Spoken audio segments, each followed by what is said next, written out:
এইভাবে Asian link রোডের নতুন রাস্তা যেভাবে নির্মাণ করা হয়েছে, দুই পাশে পাহাড় কেটে পাহাড়ের মাঝখান দিয়ে রাস্তা নির্মাণ করার ফলে পাহাড় থেকে মাটি ভেঙে ভেঙে রাস্তায় পড়ছে। এতে করে গাড়ি চলাচলে অনেক ধরনের বিপদের আশঙ্কা করা যাচ্ছে। মানুষের চলাচলেও অনেক সমস্যা হতে পারে। খুব রিস্কের অবস্থায় নতুন রাস্তা তৈরি হয়েছে এবং কি রাস্তা পাশে পাহাড় ভেঙে মাটি পড়তেছে। যদি কোনো সাথে সাথে কোনো দুর্ঘটনা করতে পারে। তো আশা করছি এই জিনিসটা কর্তৃপক্ষের বিবেচনায় নেবেন। পাহাড়ের মাঝখান দিয়ে এভাবে রাস্তা তৈরি করা আসলে খুবই দুর্ঘটনাজনক।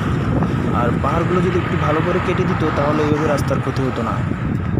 হ্যাঁ, খুব বড় ধরনের একটা ক্ষতি হওয়ার আশঙ্কা দেখা যাচ্ছে। চট্টগ্রামের এশিয়ান লিংক রোড থেকে ছদ্মবেশ টিভি।